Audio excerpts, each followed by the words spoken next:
दूसरे भाग में अब मैं बात करना चाहता हूँ जावेद अख्तर, जिन्होंने कहा कि भारत में भी तालिबान है और वो तालिबान आरएसएस है। मोहम्मद नोमानी मुस्लिम पर्सनल लॉ बोर्ड के मेंबर हैं और मुसलमानों की महती संस्था है जो उनके लिए कानून, नियम, कायदे निर्धारित करती है, फतवा जारी करती है। उनके सदस्य, पर्सनल लॉ बोर्ड के सदस्य जो हैं मोहम्मद नोमानी, उन्होंने कहा कि तालिबान ने मुल्क को, अफ़गानिस्तान को आज़ाद करा लिया। तमाम ऐसे ही लोगों के बयानात पिछले 15-20 दिनों में हमें सुनने को मिले। और सबसे तो दिलचस्प रहा हमारे जावेद अख्तर साहब का, जो खुद को नास्तिक बताते हैं एक पल में और अगले पल अल्लाह से डरते हैं और दूसरे पल आरएसएस को तालिबान बता देते हैं और बना देते हैं। मुनव्वर राणा, मतलब इन लोगों को क्या लगता है, मुझे तो ये समझ में नहीं आता है। अभी टीवी पे मैं एक डिबेट देख रहा था, संबित पात्रा थे और एक दो और मुस्लिम सज्जन थे जिनको कभी ऐसा उनका नाम से तो हमने सुना नहीं, जाना नहीं है। अफ़गानिस्तानी महिलाएं थीं, पुरुष थे, और वो दोनों सज्जन उनसे क्वेश्चन कर रहे थे कि आप शरिया मानते हैं कि नहीं मानते हैं। उस महिला ने जब पूछा कि ये बताइए कि महिलाओं की हत्या, बलात्कार क्या शरिया में है, क्या कुरान में लिखा हुआ है, अगर है तो किसी जिस सूरा में, जिस आयत में है वो बताएं। लेकिन वो झगड़ने लगे, उल्टा दोषारोपण करने लगे। खैर, मेरा एक ही मकसद है कि राष्ट्रीय स्वयंसेवक संघ, मैंने पहले भी पीछे भी कहा, 95-96 सालों की थाती है आरएसएस की, विरासत है। और आदरणीय डॉक्टर केशव बलराम जी हेडगेवार जो संस्थापक रहे और प्रथम सरसंघ चालक रहे, चाहे आदरणीय गुरुजी गोलवलकर जी हों, चाहे माननीय आदरणीय देवरस जी हों, रज्जू भैया हों, आदरणीय केसी सुदर्शन जी हों, वर्तमान सरसंघ चालक माननीय मोहन भागवत जी हों, आप अगर इनकी पृष्ठभूमि उठा के देखें, पारिवारिक, सामाजिक, सांस्कृतिक तो छोड़ दीजिए, इनकी शैक्षणिक जो उपलब्धियां हैं उनको उठा के देखें तो आप हैरत में रह जाएंगे। संघ के जितने भी पदाधिकारी आज तक बनते हैं, सहकार्यवाह हों, सरसंघ चालक हों या और भी इतर सचिव हों, महासचिव हों, जो भी सांगठनिक कार्यों को देखते हैं, अगर आप उनकी शैक्षणिक पृष्ठभूमि पता करेंगे तो आप दंग रह जाएंगे।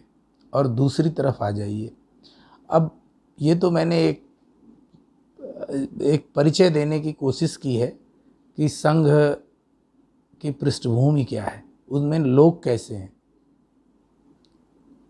मैं खुद संघ से हूँ, मतलब हमारी बातचीत में अपने आप ही एक तहजीब होती है, एक विनम्रता होती है। हमें शुरू से, बचपन से ही सिखाया गया कि सबको भाई साहब बोलना है, जो भी अपने से बड़ा हो, बराबर का हो। और हम लोग जी और आप, तो विद्यार्थी परिषद में हम लोग आज भी अपने से छोटों को भी आप ही कहते हैं। बाकी हिंदुत्व और सनातन के लिए निश्चित तौर पे हम लोगों में एक, आप कह सकते हैं धर्मांधता तो नहीं है, परंतु अपने धर्म के प्रति जागरूकता है।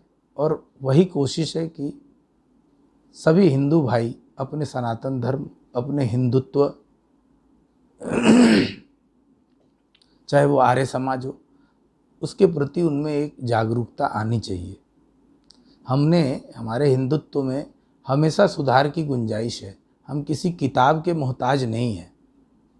अंग्रेज आप देखिए कोर्ट में गवाही देने जाते हैं तो आज के तारीख में किसी भी किताब पे हाथ रख के कसम नहीं दिलवाया जाता है गवाह को, सिर्फ इतना कहलवाते हैं कि कहिए जो कहेंगे धर्म से सच कहेंगे। क्योंकि हमारे देश में हिंदू, मुसलमान, जैन, पारसी हर प्रकार के लोग हैं, हर भाषा भाषी धर्म के लोग हैं, तो कितनी किताबें कोर्ट में रखी जाएंगी। ये एक्चुअली अंग्रेज तो बाइबल पे रख के कसम खाते थे क्योंकि उनकी आखिरी किताब है, मुसलमान कुरान पे हाथ रख के कसम खा लेते हैं, पर हमारे यहाँ तो ऋग्वेद से लेकर के गीता से लेकर के तमाम इतनी धार्मिक पुस्तकें हैं कि जो जिसको मानता है उसके लिए वही रामचरितमानस है। तो इसलिए हमारे यहाँ तो जो, चूँकि मैं अधिवक्ता हूँ, मैं खुद कोर्ट में सैकड़ों हजारों गवाहियाँ अब तक करा चुका हूँगा 25-26 सालों में, तो हर जगह सिर्फ इतना ही जज साहब कहते हैं कि हाँ भाई बोलिए, जो कहेंगे धर्म से सच कहेंगे। तो बस इतनी वो शपथ होता है उनका गवाहों का, उस पर गवाही शुरू हो जाती है। तो चूँकि अंग्रेज़ों को तो समझ में आया ना, ऋग्वेद क्या है, सामवेद क्या है, अथर्ववेद क्या है, पुराण क्या है, आरण्यक क्या है, उपनिषद क्या है, हमारे और भी कौन कौन से ग्रंथ हैं, उन्हें क्या पता। उन्हें गीता के विषय में सुनने को मिला था, उन्होंने गीता को बना दिया और गीता पे हाथ रख के कसम खिलाना शुरू कर दिया गवाहियों में। उन्हें भी लगा कि ये बाइबिल की तरह एक ही किताब से बंधे हुए लोग हैं और इनका हिंदुत्व गीता में ही समाहित है। निश्चित तौर पे है समाहित, लेकिन हमारे धर्म में, हमारे हिंदुत्व में कहीं ये नहीं है कि आप अनर्गल बातों के पीछे चलते रहे, पोंगापंथी बने, कर्मकांडी बने, ऐसा कुछ नहीं है।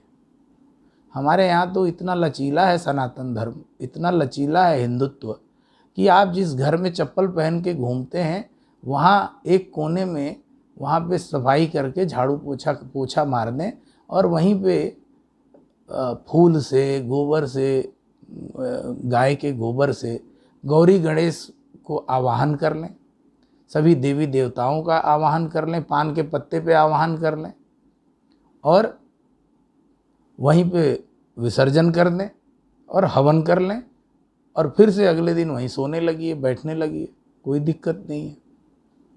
तो भांति हर तमाम तरह की पूजा पद्धतियां हैं हमारे यहाँ, हमें कोई दिक्कत नहीं है। अब देखिए साहब, मैं क्यों तालिबान बनाम आरएसएस की बात कर रहा हूँ। जो जावेद अख्तर ने कहा, मूर्ख व्यक्ति, कि आरएसएस तालिबान है। आप सोचिए, जो तालिबान आज काबिज है अफ़गानिस्तान पे, वो कहाँ की पैदाइश है? आप चौंक उठेंगे। आपने आजकल बड़ा अखबारों में, समाचारों में, चैनल्स पे, सोशल मीडिया पे देवबंद दारुल उलूम का नाम आपने सुना होगा। दारुल उलूम भारत, दारुल उलूम देवबंद भारत और अल जवाहरिया यूनिवर्सिटी मिस्र, ये दो जो विश्वविद्यालय हैं मुसलमानों के, जो केवल धर्मशास्त्रों का अध्ययन, धर्मशास्त्र क्या, एक ही धर्म है कुरान, उन पे ही उनकी चर्चा टिप्पणी होती है। यहाँ भी दो फ़िरके हैं, बरेलवी फ़िरका अलग है, देवबंदी फ़िरका अलग है, वहाबी अलग हैं। तो देवबंदी और वहाबी काफ़ी कट्टर माने जाते हैं। अपने हिसाब से कुरान का इंटरप्रिटेशन करके उसमें कट्टरता का जितना भी अधिकाधिक उपयोग, दुरुपयोग, प्रयोग कर सकते हैं वो करते हैं। और हर जगह इनकी ब्रांचेज हैं, हर देश में ब्रांचेज हैं, सारे इस्लामिक देशों में इनकी ब्रांचेज हैं। जैसे मान लीजिए सऊदी अरब में अगर रियाद में दारुल उलूम है तो वो ब्रांच है देवबंद की, उसका नाम है दारुल उलूम रियाद। इसी तरह पाकिस्तान में है दारुल उलूम हक्कानिया। ये जो मुल्ला मोहम्मद उमर जो तालिबान का मुल्ला था, संस्थापक था, और वो मौलवी था पाकिस्तान में। उसे आईएसआई ने उठाया और ये जो तालिबान बना, तालिब मतलब विद्यार्थी और तालिबान बहुवचन हो गया, तो पढ़ने वाले विद्यार्थियों को बगावत और क्रांति का नाम देके उन्हें आतंकवादी बनाया गया। उसके बाद से ये सब लोग अफ़गानिस्तान गए।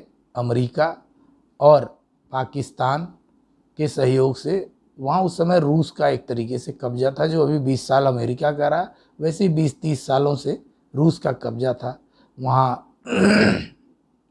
अहमद शाह मसूद, गुलबुद्दीन हिकमतयार, रशीद दोस्तम रूसी फ़ौजों से और नजीबुल्लाह की फ़ौजों से लड़ रहे थे, पर और उनका अपने अपने क्षेत्रों में प्रभाव था। जैसे पंजशीर में ताजिक, जो ये अपने अभी अहमद शाह मसूद का बेटा अहमद मसूद लड़ रहा है, इसी प्रकार रशीद दोस्तम उज़्बेकी थे, उनका एक अलग इलाका था। गुलबुद्दीन हिकमतयार पठान है, उनका एक अलग इलाका था। तो इस प्रकार लड़ाई चलती रही और कब्जा हो गया। तो अब आप देखें कि भारत में ही तालिबान के जनक हैं, चूँकि दारुल उलूम हक्कानिया पाकिस्तान वो ब्रांच है, यहीं के फतवे और यहीं जैसे यूनिवर्सिटी से कॉलेजेज एफिलिएटेड होते हैं, वैसे ही दारुल उलूम हक्कानिया की एफिलिएशन दारुल उलूम देवबंद से है। और यहाँ के दिए गए फतवे जहाँ जहाँ दारुल उलूम हैं देवबंद से एफिलिएटेड और संबंधित, वहाँ वही शिक्षा पद्धति होती है और वहीं ट्रेनिंग दी जाती है। तो माननीय जावेद अख्तर साहब, आपको ये सूचित करना था। वैसे तो आपको पता ही है, लेकिन आप मानेंगे नहीं। वही कि सबको मालूम है जन्नत की हकीकत, लेकिन दिल बहलाने को ख्याल अच्छा है। तो ये वाली बात है। जावेद अख्तर साहब अपने आप को सुधार लें, और जितने भी तालिबान समर्थक हैं इस देश में, चाहे वो मुसलमान हों, हिंदू हों या किसी भी लिबरांडू हों, ये जितने लोग हैं, इन सब लोगों को अपना सामान्य ज्ञान सुधार लेना चाहिए। वैसे इनके पास सब ज्ञान है, पर ये अपना ज्ञान अपने हिसाब से बांटते हैं कि कहाँ जो है हिंदूवादी सनातन धर्मियों के विरोध में बोलना है।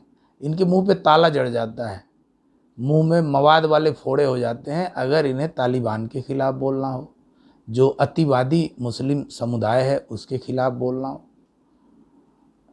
जो इस सिमी है उसके खिलाफ बोलना हो, आईएम है इंडियन मुजाहिदीन, अभी जो वो पीएफआई जिसने पूरे शाहीन बाग और पूरे देश में इतना बवेला मचाया, जो फंडिंग किया जिसने, उसके खिलाफ इनकी सारी इन्वेस्टिगेटिंग जर्नलिज्म फेल हो जाती है। और मुझे ये नहीं समझ में आता कि हमारी भाजपा सरकार हो या संघ हो, हम ऐसे लिबरांडुओं से, ऐसे फेकुलरिस्टों से क्यों मान्यता खोजते हैं, वामपंथियों से? इनकी क्या ज़रूरत है भाई? ये तो हर जगह जो है एक तरीके से कोरोना वायरस की तरह हैं, ये अमीबियोसिस हैं ये देश के लिए। और मुझे नहीं लगता कि मोदी सरकार यानी भाजपा सरकार यानी आरएसएस की सरकार को, या जो भी सनातन धर्मी है, उसे किसी भी प्रकार से इन वामपंथियों, इन लिबरांडुओं, इन मुस्लिम अतिवादी समूहों, ये जावेद अख्तर जैसे लोगों से मान्यता की कोई ज़रूरत नहीं है। अगर वो कहते हैं कि हाँ हमें डर लगता है, तो डरो भाई। हामिद अंसारी कहते हैं हमें डर लगता है, तो बाहर जाओ।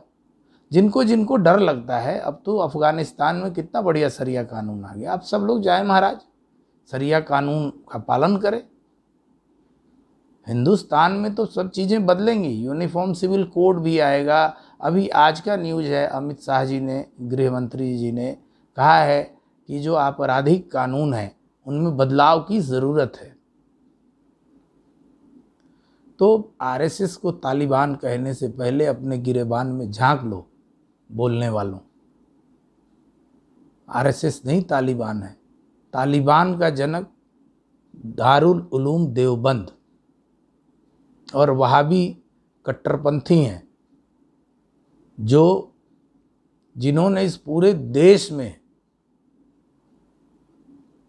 बितंडा खड़ा कर रखा है। हर बात में कहते हैं इस्लाम खतरे में है। भाई मेरी उम्र भी 50 साल की हो गई, मैंने तो अब तक नहीं देखा कहीं भी इस्लाम को खतरे में।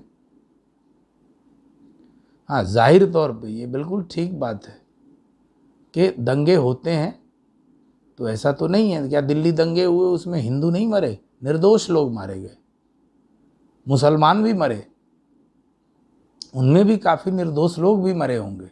लेकिन ये तो तय है कि सांप्रदायिक सौहार्द बिगाड़ने वाले 2% अगर हिंदुओं की तरफ से होंगे तो 80 से 85% मुसलमानों की तरफ से होंगे। और ये उसी वहाबी देवबंदी ट्रेनिंग और शिक्षा का नतीजा है। आप लोग क्यों भेजते हो बच्चों को मदरसे में पढ़ने के लिए? उन्हें सामान्य शिक्षा दिलवाओ। हमारे भी कई सारे मित्र हैं जो अच्छे अच्छे पदों पे हैं, नमाज भी पढ़ते हैं, बट जैसे उनको समय मिलता वैसे पढ़ते हैं, पर वो तो नहीं करते कट्टरता की बातें। कुछ लोग हैं, ऐसा नहीं है, वो 10% लोग हैं, लेकिन अगर वो अच्छी बातें करेंगे तो आप देवबंदी लोग उनके खिलाफ फतवा जारी करोगे, आप उन्हें उकसाओगे कि आरएसएस को तालिबानी बोलो, मोदी को मुस्लिम विरोधी बोलो, योगी को हत्यारा बोलो। यही आप कर सकते हैं। आपने कभी जितने भी देवबंदी उलेमा हैं या जो ये वामपंथी हैं या लिबरल पत्रकार हैं, लिब्रांडू ये जो ब्रांड है, क्या आपने कभी भी किसी आतंकी घटना पे खुल के बोला?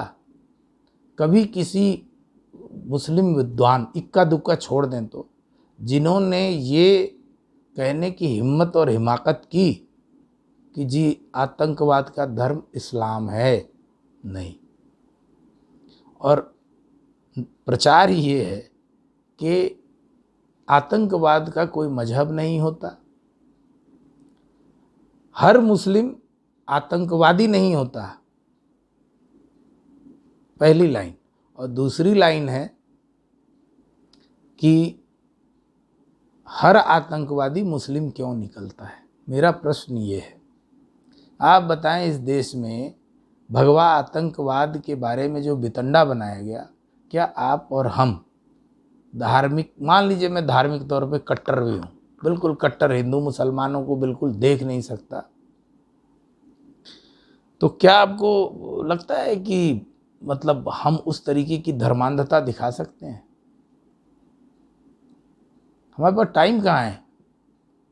2 बच्चे हैं, दोनों पढ़ेंगे लिखेंगे, हमारे तरह ही कुछ करेंगे, अपना रोजी रोजगार चलाएंगे। हमने तो नहीं भेजा कि भाई जाओ खाली ऋग्वेद अथर्ववेद सामवेद पढ़ो और बाकी पंडिताई करो, कंप्यूटर मत पढ़ो, अंग्रेजी मत पढ़ो, हिंदी मत पढ़ो। हमारे बच्चे तो हिंदी, अंग्रेजी और अपनी जो लोकल, अपनी जो स्थानीय भाषा है वो भी बोलते हैं। साथ में लगभग हमारे हिंदुओं के हर बच्चे को आप देखिएगा आज के तारीख में स्कूल में कंप्यूटर तो अनिवार्य है ही है। इसके अलावा हर बच्चों को कोई एक विदेशी भाषा, हिंदी माने अंग्रेजी के अलावा, अंग्रेजी तो मान लीजिए कि हमारे लोगों ने राष्ट्रभाषा ही है आज की तारीख में, आप माने या ना माने, जबकि बहुलता हिंदी बोलने वालों की है अभी भी देश में, फिर भी राष्ट्रभाषा तो अंग्रेजी ही है। तो इसलिए मैं उन सबको एक बारी पुनः सूचित करना चाहता हूं कि भैया आरएसएस तो आरएसएस है, राष्ट्रीय स्वयं सेवक संघ, इनके कितने प्रकल्प चलते हैं ना सेवा के, जावेद अख्तर आपको पता भी नहीं होगा। हाँ, मैं कहता हूँ, खम ठोक के कहता हूँ कि इस देश में तालिबान के जनक हैं और उन्होंने यहाँ भी तालिबानी प्रशिक्षण दिया है। और आज का जो तालिबान अफ़गानिस्तान में है वो भारत से निकला है। जो तबलीगी जमात पूरे विश्व में फैला हुआ है, क्या आप जानते हैं उसकी शुरुआत कहाँ से हुई? दिल्ली से सटे गुड़गांव के पास एक ज़िला है, नया ज़िला बना है जो मेवात क्षेत्र बोलते हैं, नूह। नूह से तबलीगी जमात की शुरुआत हुई और अब इसकी कितनी तंजीमें हैं और किन किन देशों में इनका कब्जा है, और ये जिस धर्म प्रचार के लिए बनी थी अब वो कट्टरपंथियों के हाथ में है, जो इन किन प्रकारेण फंडिंग के काम करते हैं आतंकवादियों को, ये जैसे मोहम्मद फलाना ढिकाना जितने भी हैं, इन सब के लिए। तो अब इस प्रकरण पे आज का ये समापन भाग था और आपसे एक बार पुनः निवेदन है कि मेरे चैनल असहिष्णु हिंदुत्व को सब्सक्राइब ज़रूर करें, शेयर ज़रूर करें, अपने कमेंट से और अपनी प्रतिक्रिया से अवगत ज़रूर कराएं यूट्यूब पे। और मेरा एक और निवेदन है कि अगर व्हाट्सएप पे मैंने शेयर किया है तो आप उस पर देखने की बजाय उस पर दिए गए लिंक पे जाएं और वहाँ देखें, ताकि वहाँ आपको अच्छा लगेगा सुनने में भी और साफ साफ वॉइस भी अच्छी रहेगी।